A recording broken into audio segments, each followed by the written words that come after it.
Salut! Aujourd'hui on va parler vengeance. Bienvenue dans Red ton cinéma.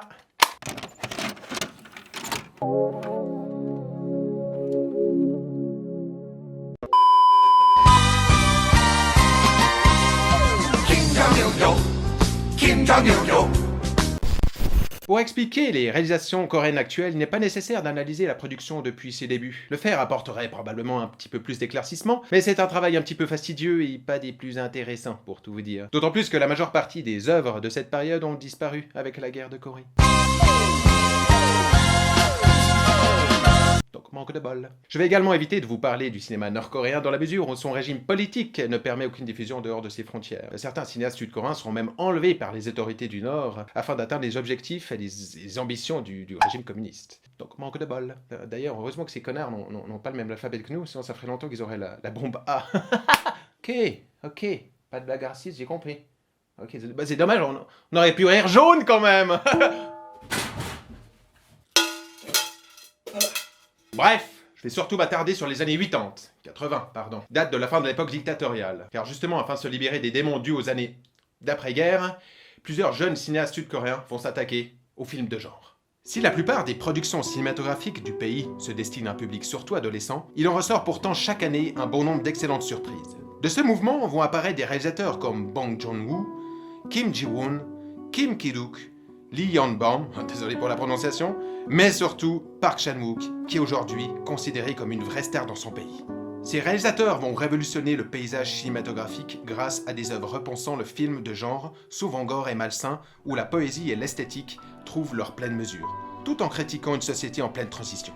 Ils vont très vite être considérés comme la nouvelle vague du cinéma sud-coréen. On comprend donc pourquoi certains films sud-coréens commencent à se faire une place importante dans certains festivals internationaux. Ce cinéma va être très dynamique et ne va pas hésiter à concurrencer sur son propre sol le cinéma américain. Cette vision du 7e art va très vite attirer des amateurs. Cependant, de par sa violence et son aspect un petit peu fantasque de traiter certains sujets, l'opinion générale va souvent rester divisée. Les films de vengeance ont toujours fait partie du paysage cinématographique. C'est vrai, c'est une émotion qu'on a tous vécue au moins une fois dans sa vie. Il n'y a rien de plus fort et de plus motivant que cette dernière. La vengeance est clairement une des thématiques préférées du coréen Park Chan-wook. Il est pratiquement toujours question d'une personne qui pense pouvoir trouver la paix dans l'accomplissement de sa revanche, mais qui finira par se perdre et semer le chaos autour de lui. Faire justice soi-même permet-il le salut?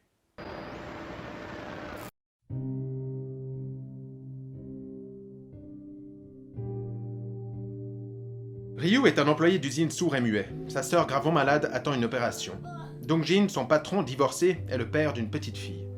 Malheureusement, Ryu perd son emploi, il se fait voler un rein, et comme si cela ne suffisait pas, il se fait aussi voler l'argent réservé pour l'intervention de sa sœur. Complètement dépassé par les événements, il décide, avec l'aide de sa petite amie Young-mi, une activiste extrême gauche, d'organiser le kidnapping de la petite fille de Dong-jin. Ainsi, la rançon obtenue permettrait de payer l'intervention de la sœur de Ryu, et donc de lui sauver la vie. Malheureusement, tout ne va pas se passer comme prévu. Le cauchemar va continuer pour nos protagonistes, et c'est à ce moment-là que va intervenir le personnage du patron merveilleusement interprété par Song Kang-ho, pour qui la vengeance personnelle sera son unique but. Park Chan-wook prend ici le chemin de l'emportement et du désespoir. L'homme va tout lâcher pour se rendre justice.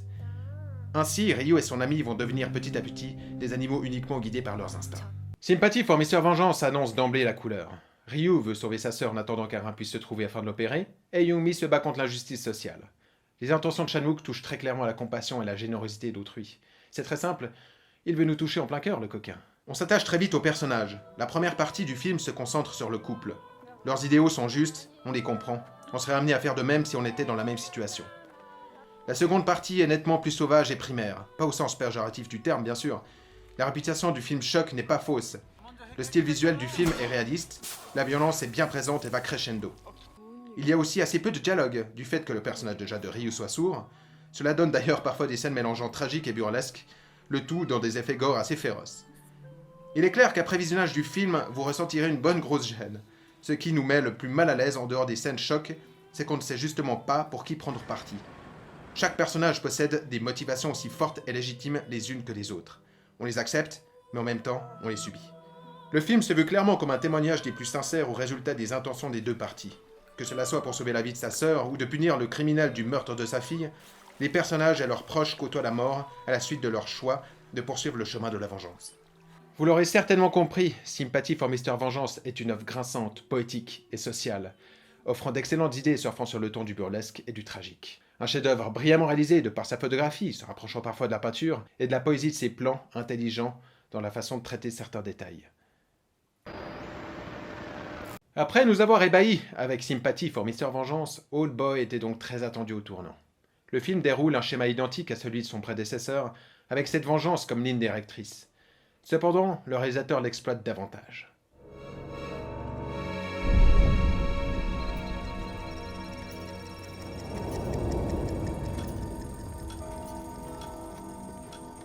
Oh Dae-soo, interprété par le génial Choi Min-sik, est un fonctionnaire, alcoolique et père de famille lambda. Puis un jour, il est enlevé et séquestré dans un minuscule appartement sans savoir pourquoi et combien de temps, avec comme seule compagnie une télévision. Les chaînes d'infos annoncent le meurtre de sa femme dont il est accusé. 15 ans plus tard, il est libéré. Désormais sans repères sociaux et sans attache affective, Oh Dae-soo ne fait se battre que pour deux choses, comprendre et se venger. Démesuré mais toujours sincère, d'une violence inouïe mais constamment dans une volonté avant tout de nous raconter l'histoire horrible de personnages torturés, fragiles et touchants. Il n'hésite pas non plus à aller toquer à la porte de quelques thèmes inattendus, comme par exemple l'importance de la parole, de même que pour la complicité et l'ironie du bien et du mal. Park Chan-wook s'initie une œuvre cinématographique mélangeant habilement les genres avec une aisance déconcertante, utilisant avec brio les ruptures de ton, nous faisant passer en une fraction de seconde du rire aux larmes, du malaise à l'exultation, du choc à de la poésie lyrique, le tout sans fausse note. Des qualités que l'on trouve aussi dans tous les domaines de la mise en scène. En effet, le cinéma coréen possède cette réputation d'être perfectionniste.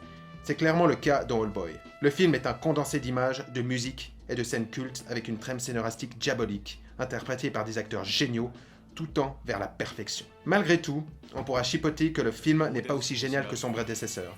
Il possède quelques longueurs dispensables et son final, bien que très réussi, en fait peut-être un petit peu trop, avec le sentiment d'avoir à tout prix une révélation la plus incroyable au possible. Cependant, le réalisateur nous montre à travers la vanité et l'autodérision la futilité de la vengeance. Les deux hommes ne sont plus en mesure de satisfaire aucune autre émotion qui compose pourtant l'humain. De plus, ce n'est jamais facile de traiter de l'inceste dans un film, mais Old Boy le fait à merveille, poussant la chose au summum de sa perversité. Un deuxième film, encore une fois magistral, où la cruauté et la poésie atteignent ici son paroxysme. Old Boy ne nous ménage pas et va titiller nos tripes comme rarement un autre avant lui. Le travail paye puisqu'en 2004, Park Chan-wook remporte le Grand Prix du Festival de Cannes sous la présidence de Quentin Tarantino. Grâce à cette réussite, le genre devient dès lors très populaire, et une vague de polars coréens ultra maniéristes et ultra stylisés commence à sortir un petit peu tous les mois. Pour le meilleur et pour le pire, parfois.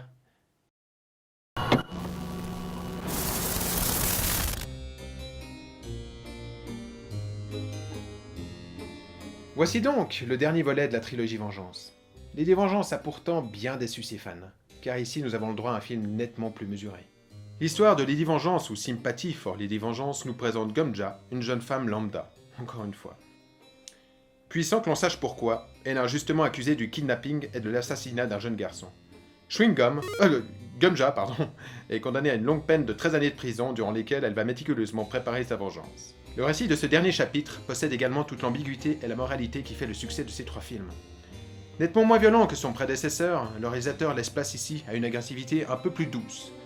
Peut-être pour se réconcilier avec un plus large public, celui qui le décriait justement dans ses excès. Encore davantage que dans Old Boy, Lady Vengeance offre des idées de mise en scène toutes les minutes. Un soin de l'image toujours aussi minutieux et méticuleux jusqu'à la scène finale sous la neige. Certes, Park Chan-wook s'initie son film le plus esthétisé. Il compose son film d'une surenchère d'effets, un peu en mode je me la pète ou regardez ce que je sais faire. Mais ce serait de bien mauvaise foi pour ne pas reconnaître une fois de plus son style aussi radical qu'inventif et toujours aussi sincère. Ce dernier film se veut pour beaucoup comme une déception. Pourtant, le cinéaste affiche autant d'imagination, de flair et de pur cinéma avec une habileté déconcertante. Mais il est vrai que l'on pourra trouver que la narration n'est pas à la hauteur des précédents volets. Le montage, tout d'abord, se montre assez brouillon et peut parfois perdre le spectateur avec des flashbacks pas utilisés de la meilleure des manières. Cette trilogie offre de vrais moments de grâce. Grâce à la qualité de sa mise en scène, du jeu avec les couleurs, cette touche d'élégance se ressent dans tous ses films. La violence, souvent décriée, ne se veut jamais gratuite, mais se présente comme un allié à une mise en scène sauvage certes, mais toujours dans un esprit de beauté et de poésie. Je pense que Park Chan-wook est victime de son propre succès, de l'impact qu'a eu ses deux précédentes œuvres, en particulier Old Boy. Mais quand bien même se compenseront les mauvaises langues, Le réalisateur coréen signe ici une conclusion pour la première fois. Le final cherche à prendre une certaine distance sur la vengeance, tout en acceptant le fait que grâce à elle, elle nous a rapprochés du but. Un besoin à calculer, mais pas une fin recherchée en soi.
Bien joué.